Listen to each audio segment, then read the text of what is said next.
So Meze have done it again with the new 105 Silva headphones. And we just looked at the 105 AER headphones, which I thought these were the headphones I would have liked 30 years ago when I first got a nice pair of headphones. And so what do you get for $100 more than the 105 AERs? Well, the first obvious thing you can see is that you get wood.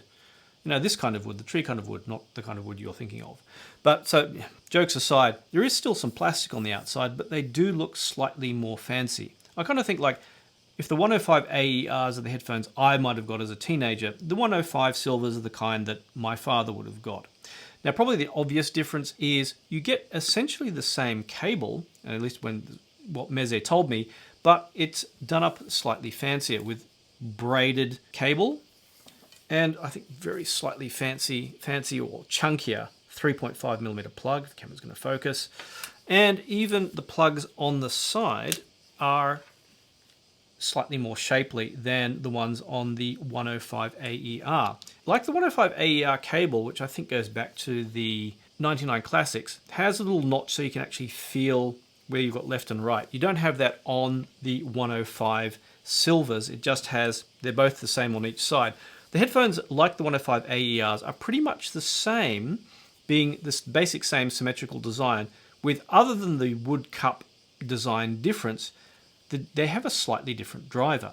Now, the driver in the 100 series are all the same, essentially. It's got a carbon fiber center for rigidity, but the outer part of the driver has a different coating.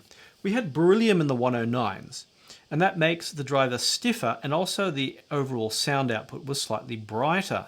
With the 105s, they don't list a particular driver coating. It may not have any, or it may have something very unexciting. And there's not as much clarity, and there's also a darker or warmer sound. There's less treble energy, and maybe a little bit less in the mid-range too. With the 105 Silvers, you get a little bit of a lift in the mid-range and treble, given that it has a titanium-coated driver. And that puts it squarely in the middle between the 105 and 109, both sonically and in price. One of the other significant things that you get is this USB-C dongle DAC. Now, USB-C dongle DACs in the past were pretty crap, but nowadays they're actually pretty decent. And when I had my first listen with the 105 Silvers using this out of my phone, I was actually pretty impressed. So it used to be the only decent one was the good old Apple one, but now it seems you can even get basic ones, which they're not going to deliver a lot of power, but they can do a decent job if you want to do some relaxed listening. And of course, like the other 100 series headphones from Meze, they are both easy to fit on your head because they just have elastic adjustment, and also very easy to drive, so you can plug them into a computer, a dongle DAC or anything, and they will easily get loud enough and easily get good bass performance without any particular effort and without, well, any kind of fancy equipment.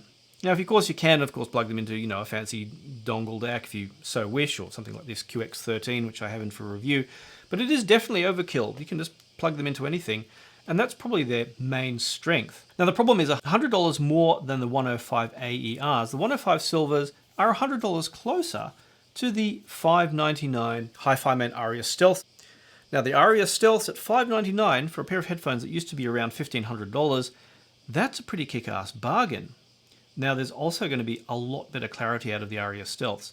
However, the Aria Stealths will still, to get the most out of them and to get that clarity, you're going to need, well, at least some decent gear to run them out of. A good DAC and amp. Something maybe you're going to be spending probably as much or more than the headphones to get a good result. Well, unless you get something like this FIO, which actually does a pretty good job, either of the two that I have here, the K15 or K17, to actually drive them. And that's something I'll talk about in its own review. The 105 Silver, like the 105 AER and the 109 Pros, will drive out of anything. Computer, dongle DAC, whatever. You don't have to care.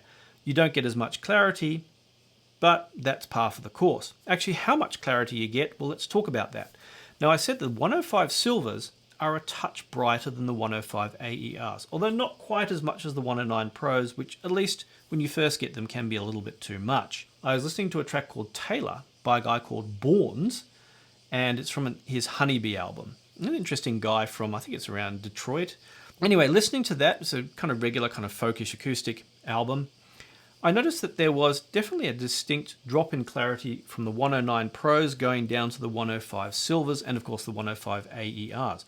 Maybe there was a touch more clarity with a slightly lifted mid-range and treble versus the 105 AERs. But still, things were a little bit more closed in, a little bit less clear, and something that someone very kindly pointed out in their experience with the 105 AERs, they had a pair of focals, and with switching to the 105 AERs, they felt things were a little bit muddy.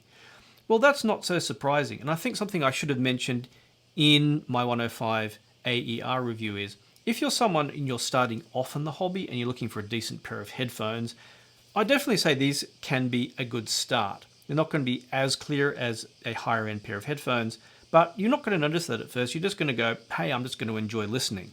However, if you're someone like me who's used to good equipment, then you're definitely going to notice that the 105 series isn't as clear, with maybe enough clarity out of the 109s to, have a decent listen. But if you're not paying attention, or at least if I'm not paying attention, I just want to relax, I can relax and listen with either of these headphones, with maybe just a little bit more lift to the vocals and the higher ranges out of the 105 Silva versus the 105 AER.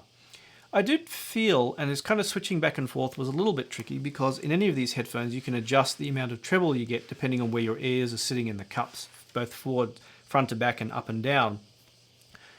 In that, I felt that I noticed the mid-range a touch more with the 105 AERs, whereas I noticed the mid-range a touch less, or the treble a touch more, with the 105 Silvers when listening to that track. It was similar with other tracks where there was a good vocal presence, where I'd probably say that one of the strengths, as I said in my 105 AER review, is these being not too bright, meaning that I can listen to classical and enjoy them, which tends to favor brighter headphones like the 109 or other brighter headphones. I can also listen to very kind of bright and sharp pop and rock, which is, mastered fairly bright and sharp, out of the 105 AERs.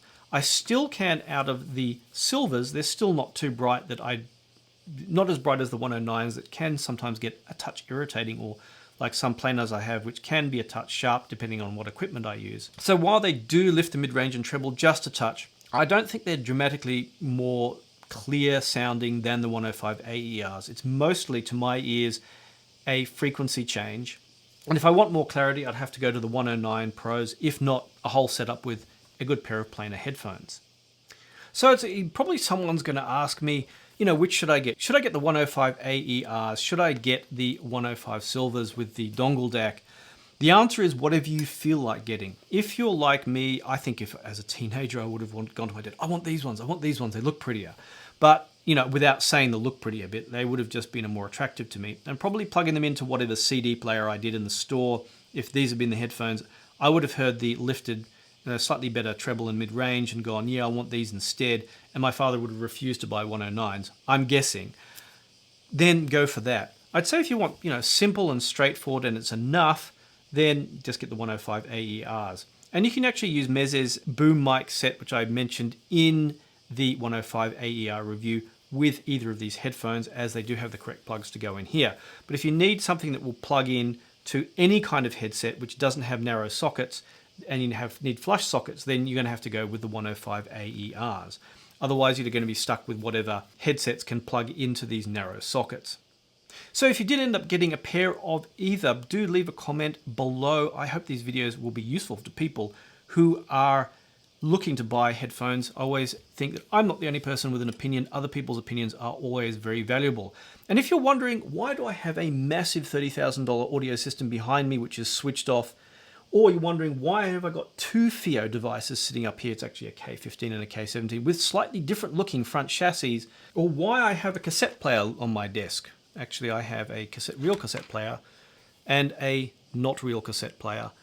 Then sign up on Buy Me a Coffee or Patreon, and I will tell you why, and actually tell you about these things, and you get to find out my opinion on them before everyone else. And also, I can give you advice on how to get the best value out of your audio system. And don't forget to subscribe so you're notified when I release my videos about this big stack of products, or both these big stack of products, in the near future. As always, thanks once again for watching, and I look forward to chatting with you online.